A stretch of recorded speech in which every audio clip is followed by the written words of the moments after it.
birlikdə ilə şəkərsiz söhbətlərə xoş gəlmisiniz. Diabet haqqında olduğu kimi danışırıq. Səmimi, filtrsiz və bəzən gülməli. Başlayaq. Bugünkü qonağımız Nigardır. Biz Nigarla təqribi olaraq bir ildir tanışıq və tanışmazdan qabaq Gönüllə tanış olana qədər mənim həyatımda diabetlə yaşayan heç bir insan yox idi. O ilk insandır ki, tip 1 diabetlə yaşayan və mənim yaxın ətrafımda olan biridir. Və bugün Nigar mənə diabetlə bağlı suallarını ünvanlayacaq. Başlayaq.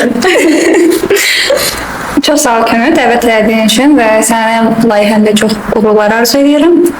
İnanıram ki, uğurlu olacaq və məncə bu sessiyadan sonra mənim ağlımda olan bütün suallar, təkcə mənim yox, çox bilməyən insanların ağlımda olan bütün suallara cavab tapacağıq.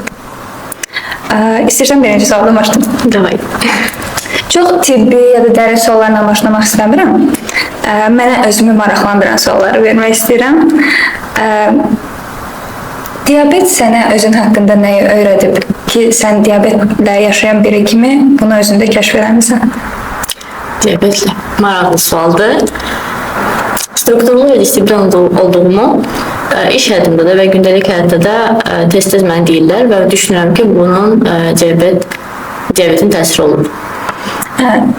Məncə də bu belədir, çünki bəzi insanlar diabeti təkcə xəstəlik olaraq görsələr də ümumiyyətlə insanın həyat tərzinə təsir edən bir amildir.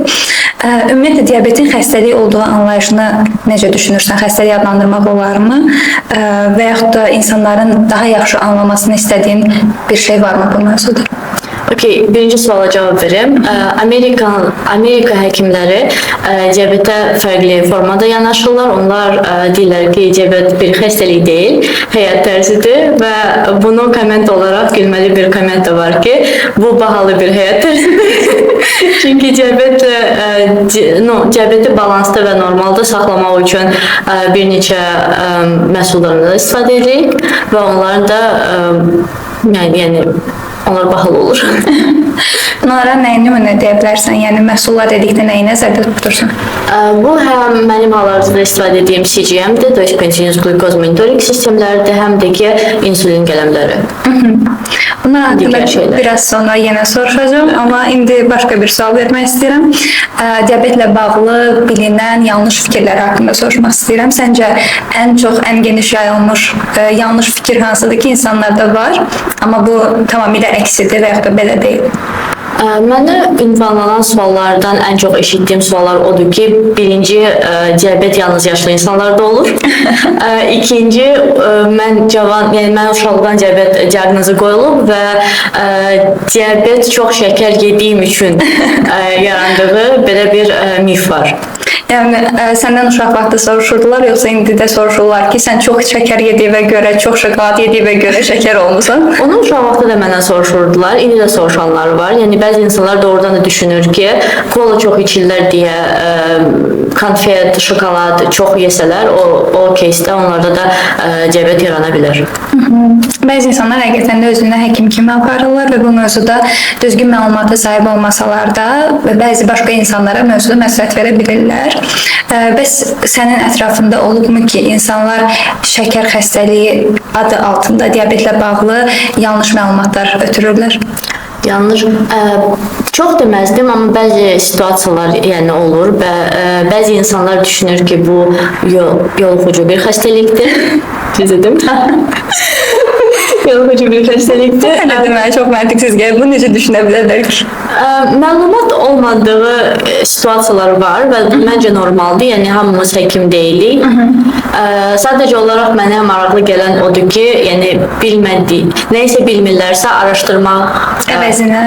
Amma araşdırmaq əvəzinə çalışırlar ki, özləri hər hansı bir hipotezalara inanıb onlara davam etsinlər. Və sənə verilən hansısa bir absurd məsləhət olubmu şəkər xəstəliyi ilə diabetlə bağlı? Bir dəfə şəkərim aşağı olanda konfet yediyim momentdə bir insan məndən o həmən şokoladı almaq istəyirdi ki, məndə diabet var və mənə şokolad əslində olmaz. Bəs tip 1 və tip 2 ilə bağlı fərqləri necə açıqlaya bilərsən? Yəni heç bir məlumatı olmayan bir insanlar normalda şəkər xəstəliyi və yaxud da diabet dedikdə yaşlı insanlarda görünən xəstəliyi diaqnozu nəzərdə tutulur. Onlar necə fərqləndirmək olar və necə müəyyən etmək olur? Okey, bunu cavab verməzdən qabaq deyim ki, həkim deyiləm, ekspert də deyiləm. Mənim məlumatım yalnız oxuduğum mənbələrdən aldığım məlumatlardır. Mənim özümdə də tip 1 diabetdir. Fərq onda deyərdim ki, bizdə insulin yoxdur. Yəni orqanizm özü insulin ifraz etmir.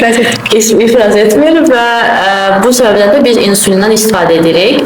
İkinci tip metformin, yəni dərman istifadə edir və onlarda o qədər də, yəni onlar insulindən ehtiyac qalmır onlar. Sadəcə dərman vasitəsi qəbul edirlər. Yes. Tip 1 diabetdə isə insülin eynələrindən istifadə olunur. Bəs diabetlə yaşayan bir insanın adi günü necə görünür və sənin bu mindsetində zehni olaraq və ya da fiziki olaraq hansı dəyişikliklər olur ya da olurmu ümumiyyətlə?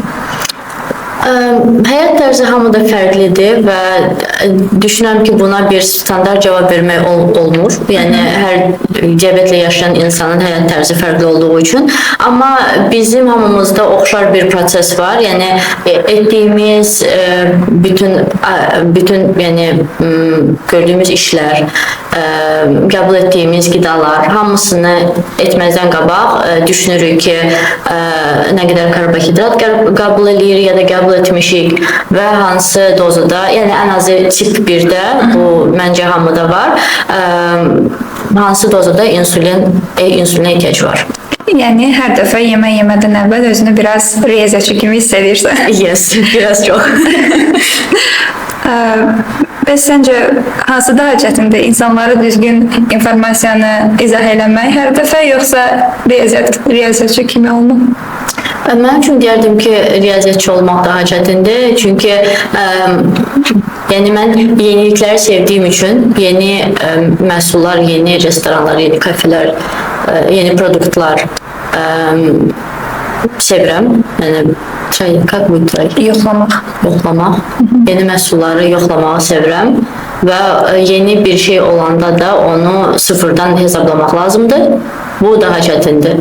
Məsələn, nə kimi? Souslar kimi? Souslar olsun, sonra kompleks produktlar olsun. Yəni, tutaq ki, Azərbaycanda olan şirniyyatlar, paxlava, şəkərbura, qoğal, digər məhsullar. Hansı ki, onların internetdə hazır qida dəyərləri yoxdur? Yoxdur, olmadı. Və onu hesablamaq üçün də sıfırdan, yəni hazırlama prosesində bütün istifadə olunan məhsulları hesablamaq lazımdır. O zaman belə qənaətə gəlirik ki, gündəlik həyatda sənin artıq zehnində, arxa planda bu proseslər hər dəfə təkrarlanır və bu səni mental olaraq yorur. Mental olaraq yormur. Yəni, ən azı mən öyrəşmişəm. Bəlkə yorulduğumu deyə bilmərəm. Amma proses kimi gedir, mütəmmədi olaraq. Adətən gündə neçə dəfə şəkərini ölçürsən? Hal-hazırda mən, yəni əvvəllər məndə də standart aparat idi və qandakı şəkəri ölçürdüm. Onu deyərdim ki, hər 2 saatdan bir, yeməkdən qabaq, yeməkdən sonra, 2 saat yeməkdən sonra və ümumiyyətlə hər 2 saatdan bir qandakı şəkəri ölçürdüm. İndi CGM istifadə edirəm, yəni Continuous Glucose Monitoring System. Nədir bu sistem? Bu sistem, yəni qandakı şəkəri daimi olaraq. Daimi. Simultaneously, real time? Yes, real time. Daimi olaraq deyilir. Qandakı şəkəri daimi olaraq aparat, telefondakı hər hansı bir aplikasiya ötürür. Spesifik, yəni aplikasiyaya və artıq qandakı şəkər ölçməyə ehtiyac qalmır. Eyni zamanda həm hal-hazırda olan qandakı şəkəri göstərir və situasiya necə olduğunu, yəni qalxır, düşür, stabil qalır. Belə. Bu səbəbdən deyərdim ki, əvvəllər hər 2 saatdan bir ölçürdüm. Yəni, indi gündəlik həyatda aplikasiyaya əsaslanırsan, birdən o da bir proqramdır da, proqram təminatıdır, texniki xəta baş verə bilər. Bu hallara özünü necə hazırlayırsan? Aparat həmişə yanımdadır. Texniki problemlər həmişə olur, yəni ola da bilər. Bəzi situasiyalarda uşaqlar səhvən qopardır ya da ki, sistem ümumiyyətlə işləməməyə başlayır. Bu səbəbdən də həmişə özümdən aparatı, Ənənəvi aparatını yes, klassik aparatı özümdən gəzdirirəm. Glukometrdadır. Heç elə bir hadisə baş verib ki, həmin anda səndə texniki xəta baş verdiyi üçün ənənəvi yolla ölçməyi məcbur etmək qalmısan. Yes, olur. Bu sənin üçün çətinlik yaradır. Xeyr, yaratmır. Maraqlıdır. Yaxşı. Bəzən elə hiss edirsən ki, bədənində arxa planda hansısa bir proqram yenilənməsi baş verir və sən bunu adlandıra bilmirsən. Və yaxud da adlandıra bilirsən. Adlandıra bilmirəm deyərdim. Yəni, nə qədər kontrolda saxlasaq da, hər şeyi ölçsək də və əzbər bilsək də ki, tutaq ki, bu karbohidratdan nə qədər insulinə ehtiyac var. Yəni, belə situasiyalar yaranır ki, bizim ölçə bilmədiyimiz haransı bir məqama əsasən qalxır, düşür, stabilliyi itir. Bu az olur, amma yenə də olur. Bu səbəbdən də deyə bilərəm ki, yəni hansı proseslər mütləq gedir. Həkim olmadığım üçün hansı proseslər olduğunu deyə bilmirəm, amma onu hiss edirəm. Aydındır. Bəs səndə qidalanmanda elə bir qidalar var ki, bunu heç vaxt yeyə bilməzsən, bu ümumiyyətlə sənə olmaz və başqa insanlar sənin həyatına müdaxilə eləyərək olub ki, soruşurlar ki, sən bunu yeyə bilərsən, bu sənə olmaz və s. Bu sualları çox tez eşidirəm. Yəni sən bu yemək olmaz. Ən çox da diabet olduğunu, yəni məndə diabet diaqnozu olduğunu öyrəndikdən sonra bunu yemək olmaz kimi belə bir spesifik düşünmürəm ki, belə bir case var. Ən azı bizim tip üçün. Sadəcə olaraq deyə bilərdim ki, bütün insanlar necə sağlam qalmaq istəyirlərsə, fast food, çox yağlı, çox ziyanlı yeməklərdən uzaq qalmalıdırlar. Eynisi bizə də aiddir. Mən belə başa düşürəm ki, sənin şəkərin düşübsə, şəkərin aşağı səviyyədədirsə, o an sən şəkər qəbul edə bilərsən, şirin qidalar qəbul edə bilərsən. Bəs normalda həyatda qəbul etməliyəm, daha çox etməlisən. Belə emergency snack kimi, yəni təcili hallarda yanında daşıdığın nəsə var bununla da? Həmişə yanımda meyvə suyu olur. Bəs elə bir qida olub ki, məcburiyyətlə sadəcə şəkərin düşdüyünə görə qəribə bir kombinasiyada olsa onu qəbul eləmisən? O olur daha çox qandakı şəkərim gecə vaxtları aşağı düşəndə, yəni o momentdə nəyisə məntiqli düşünmək biraz çətin olur və yəni qabağımda olan hər hansı bir yeməli produktu yeyə bilərəm. Bu suala komment olaraq deyə bilərəm ki, məndə olmayıb spesifik olaraq, amma diabetlə yaşayan başqa insanlar mənimlə paylaşıblar ki, qanda şəkər aşağı olanda gecə vaxtı telefonu dişləyiblər səhvən və pul paçkasını da dişləyən biri olub. Yəni bu onlara kömək eləməyibdir, amma yəqin ki. O momentdə onlar sadəcə olaraq nəyisə qəbul etmək kimi düşünüblər, yəni qandakı şəkər qalxsın deyə. Deyə bilərik ki, həmin an artıq sizin beynin işləmə funksiyalarına da təsir edir və bir an full potensialınızda düşünə bilmirsiniz. O baxır qandakı şəkər nə qədər aşağıdır və hansı, yəni orqanizm buna necə reaksiya verir. Amma yes, yəni bizim beynimiz glukoza ilə qidalandığı üçün glukoza da aşağı olanda bəzi çətinliklər, müvəqqəti çətinliklər yaranır. Aydındır. Yəni qidalanma ilə bağlı sağlam həyat tərzi keçirirsiniz deyə bilərik. Bəs idmanla bağlı nə deyə bilərsən? Yəni diabetlə yaşayan insanlarda xüsusi olaraq izləməli olduqları bir idman cədvəli var, yoxsa ümumiyyətlə onlara idman eləmək tövsiyə olunmur? Əksinə, idman bütün insanlara xeyirli olduğu kimi diabetlə yaşayan insanlar üçün də çox xeyirlidir və bizim, yəni bütün həkimlər bizə həmişə deyirlər ki, idmanla məşğul ola. Heç bir spesifik limit eşitməmişəm, bilmirəm və deyə bilərəm ki, yəni internetdə baxdığım bəzi diabetlə yaşayan insanlar alpinist də olurlar, yəni ekstrem idman növləri ilə də məşğul olurlar. Yəni fiziki olaraq limit yoxdur. Heç bir məhdudiyyət yaratmır. Məhdudiyyət yoxdur, yes. Maraqlıdır. O ancaq hallarda ola bilər ki, sənin şəkərin düşəndə sən fiziki olaraq hansı məhdudiyyət hiss edə bilərsən?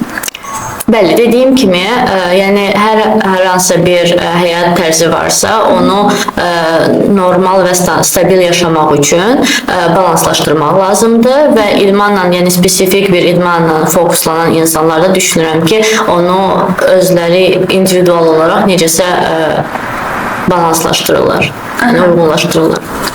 Aydındır. Onda biraz istəyirəm ki, şəkərin düşməsindən və qalxmasından danışaq. Həmin anlarda, tutaq ki, birinci şəkərin düşməsi halını nəzərə alaq. Şəkərin düşəndə nə edirsən, necə hiss edirsən və hansı anda anlayırsan ki, artıq mən nəsə qəbul eləməliyim, şirin qida qəbul eləməliyim. Mən özüm üçün deyərəm ki, qandakı şəkərim düşəndə onu həmişə hiss edirəm. Amma bilirəm ki, bu hər diabetlə yaşayan insanlara aid deyil. Bəzi insanlar simptomsuz, yəni simptomlar, heç bir simptom hiss eləmirlər və artıq qandakı şəkər çox aşağı olanda başa düşürlər ki, onlarda şəkər düşür. Məndə spesifik olaraq, yəni birinci sual o idi ki, özümü necə hiss edirəm. Fokuslanmaq çətin olur, yəni bir şeyə... Hansı simptomları hiss edirsən daha doğrusu? Hansı simptomları? Fokuslanmaq çox çətindir. Daha sonra hər hansısa bir məntiqli düşünmək də biraz çətin olur. Həyəcanlanmaq kimi bir hiss yaranır. Bəs baş ağrısı olur? Baş ağrısı uzun müddət aşağı qalırsa ondan sonra yarana bilir. Bəs aclıq? Acılıq hissi məndə olmur, amma bilirəm ki, yəni simptomlar hər insanda individualdır və məndə elə bir simptom olmur. Acılıq kimi hiss Acılıq gəlmir. bir hissi olmur. Sadəcə olaraq deyə bilərəm ki, normal həyatda hər hansısa bir produktu, məhsulu yeyə bilirəm ya da ki, qəbul edə bilirəm. Qandakı şəkər aşağı olanda bəzi situasiyalarda qəbul edə bilmirəm o produktu. Yəni ancaq o momentdə. Aha, aydındır. Bəs şəkərin qalxanda bunu necə hiss edirsən və həmin anlarda nə etməlisən?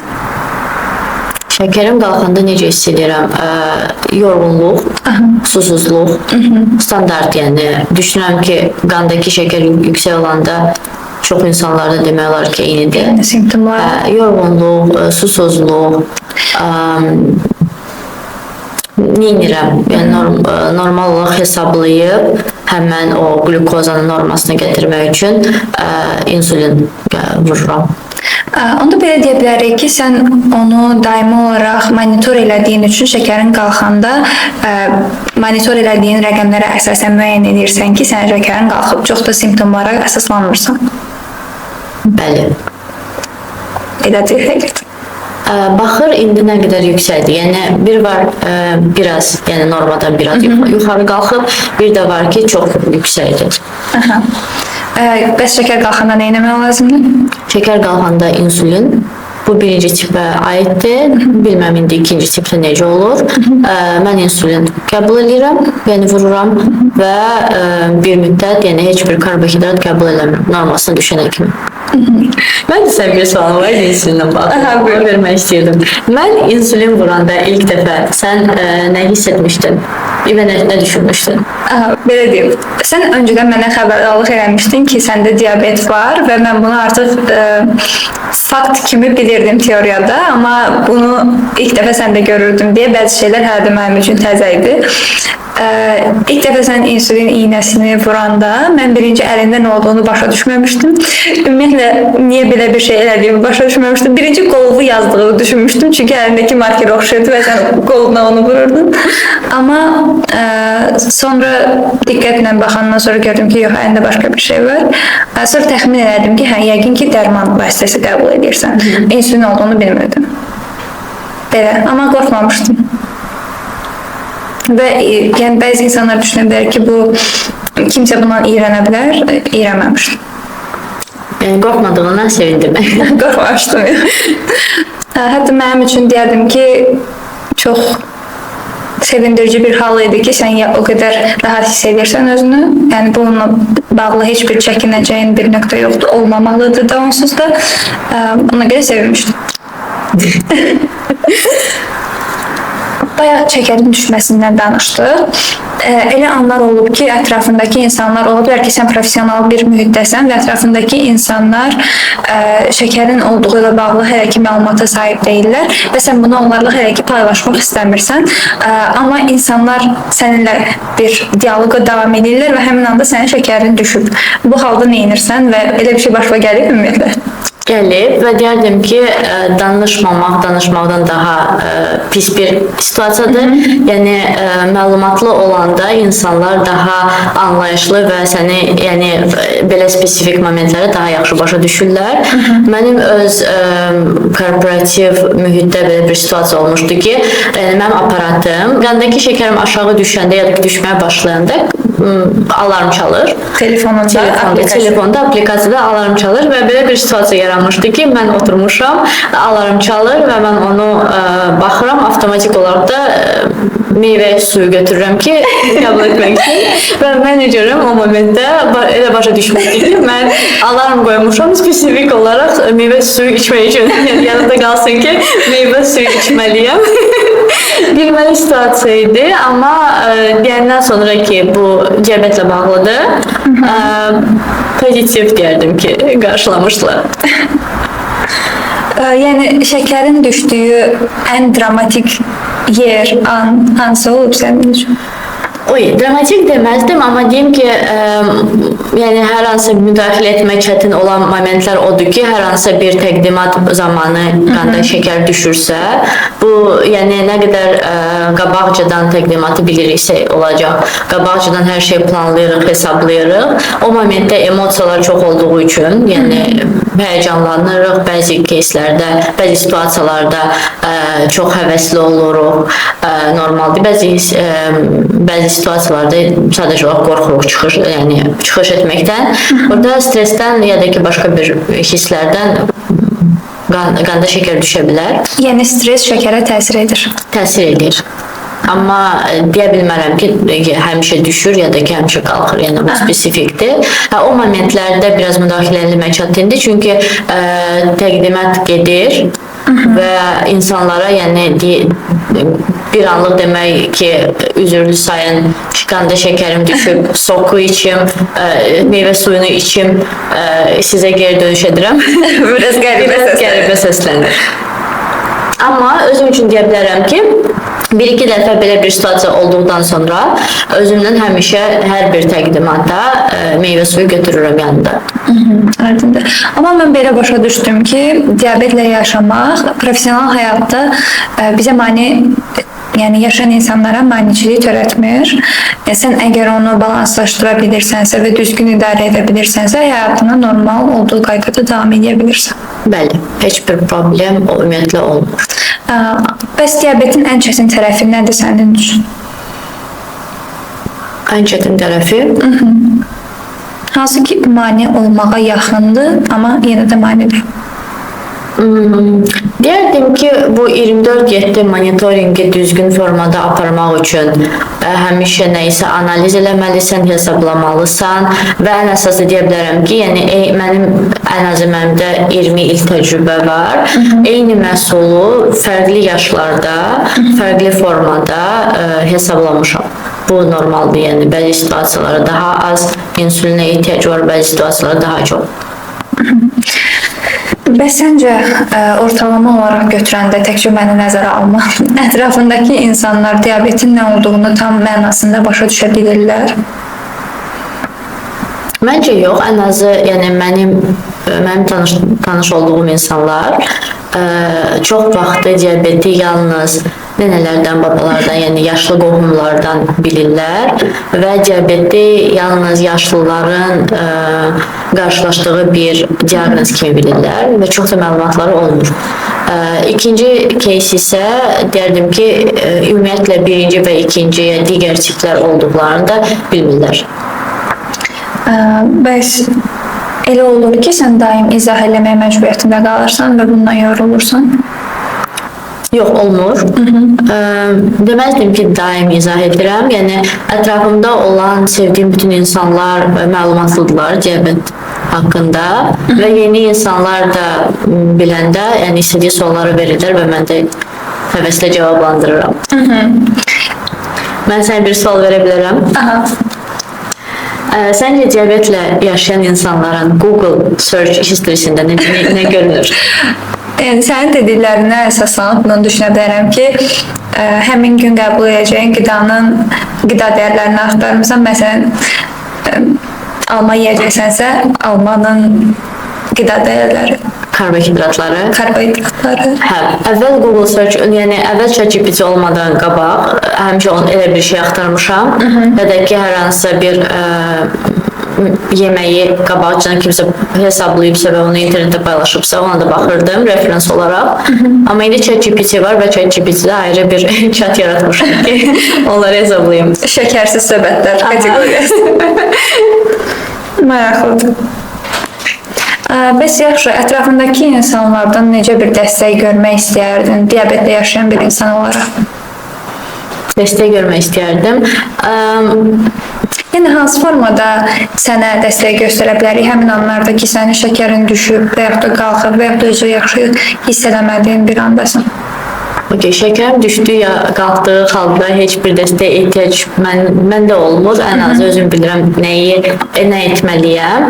Amma dəstək olaraq deyərdim ki, qanda şəkər aşağı olanda ya da ki, yuxarı olanda bəzi hallarda yorğun görünürəm ya da ki, suallara cavab vermək istəmirəm. Yəni, Bəs biz bundan qorxmalıyıq, panikaya düşməliyik? Yox, panikaya düşmək ehtiyac yoxdur, amma başa düşürəm ki, bəzi insanlar, yəni normalda özümü belə aparmadığım üçün narahat ola bilərlər və Məndə çünki elə olurdu. Məndə çünki elə olurdu. Sən ilk dəfə şəkərin düşəndə mimikan tamamilə dəyişmişdi, danışığın tamamilə dəyişmişdi və mən qorxmağa başlamışdım ki, görəsən nə olur və mən nə etməliyəm. Bu haqda məlumatım yox idi çünki. Amma daha sonra başa düşdüm ki, sən özünü kontrol edə bilirsən, nə etməli olduğunu planlaşdırmısan əvvəlcədən və sənin üçün köməyə ehtiyac olmur. Ondan sonra daha rahat hiss eləməyə başladım. Bunu demək istəyirdim. Yəni, bəzi situasiyalarda insanlar sadəcə olaraq məlumatlı olmadığı üçün narahat olurlar, normaldır, yəni narahat olurlar və bunun qabaqcadan danışsaq, yəni bir-birimizə sualları versək və bilsək ki, bu sadəcə olaraq müvəqqəti bir prosesdir, sonra yenə hər şey normaya qayıdır. Düşünürəm ki, bu iki tərəf üçün də çox dəstək verə bilər. Bəs elə bir şey var ki, onu diabetlə yaşayan insanlar çox yaxşı başa düşürlər, amma diabetlə yaşamayan insanlar heç vaxt başa düşmürlər. Sizin üçün anlamaq asandır, amma diabetlə yaşamayan insanlar üçün anlamaq çətindir. Deyərdim ki, bu standart məsləhətlər var, hansı ki, insanlar vaxtında yatmalıdırlar, stresdən çalışmalıdırlar ki, stres az olsun, aktiv olmalıdırlar, istirahət eləməlidirlər, yəni produktiv istirahət eləmək. Bunu düşünürəm ki, yəni diabet olmayan insanlar o qədər də təsirini hiss etmir, amma bizdə həmişə mütəmmədi olaraq biz qandakı şəkəri gördüyümüz üçün və bir gecə yuxusuz olanda, yəni o şəkərə necə təsir eləyir, stres olanda, yəni təsir necə olur, ya da ki, istirahət etdikdən sonra biz necə oluruq. Bunun hamısını gördükdən sonra düşünürəm ki, biz diabetlə yaşayan insanlar olaraq bu detalları daha yaxşı anlayırıq. Okey, maraqlıdır. Sənə bir sualım var. Bir diabetlə dost olmaq sənə hansı bacarıq qazandırırsa? Ümumiyyətlə sənin sağlamlığına diabetə görə ekstra diqqət göstərdiyin üçün bu istər-istəməz mənə də təsir edir və mən də artıq yemək yeyəndə düşünürəm ki, biraz daha sağlam qidalanmalıyam, biraz daha aktiv həyat tərzi keçirtməliyəm. Çünki bunlar hamıya lazım olan şeylərdir, təkcə diabetlə yaşayan insanlara yox. Bunu deyərdim ki, pozitiv cəhətdən mənə təsir edib. Tamam, pozitiv. Negativ nə təsir edib düşünün? Biraz narahatçılıq var. Yəni bunu etiraf etməliyəm. Çünki hər hansı bir ekstrem halda, hər hansı bir ekstrem nədir özü bir şeydə? Hər hansı nəsə ekstrem deyəcəm elə. Gözlənilməz. Hər hansı bir gözlənilməz halda nə edəcəyimi tam olaraq bilmədiyim üçün və həkim olmadığım üçün bu məndə biraz narahatçılıq yaradır.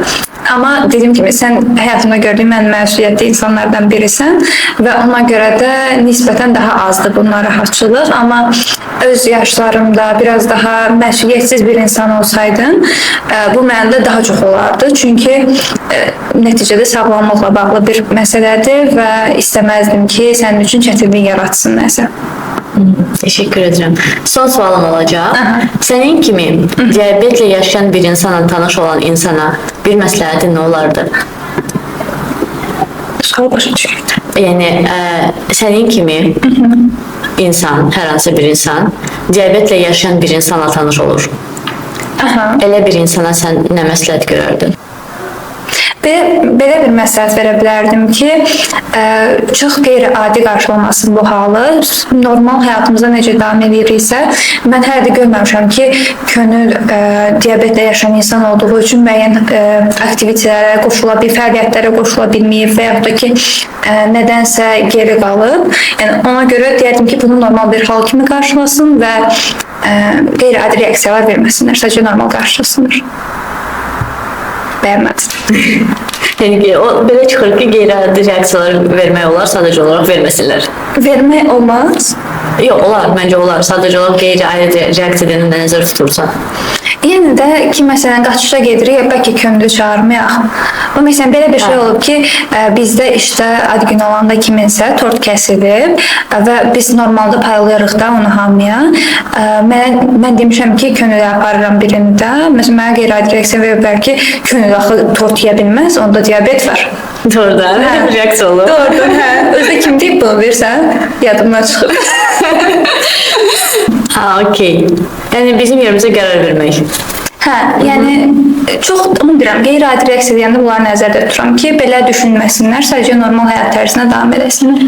Hə, mən də deyərdim ki, yəni diabetlə yaşayan insanlar üçün ətrafınızda olan insanlara məlumat verin, paylaşın, sualları varsa cavablandırın və danışmaqdan çəkinməyin.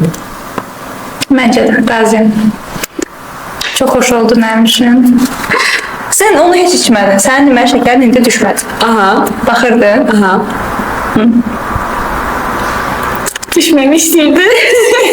Yaxşı olardı ki, burada düşsün.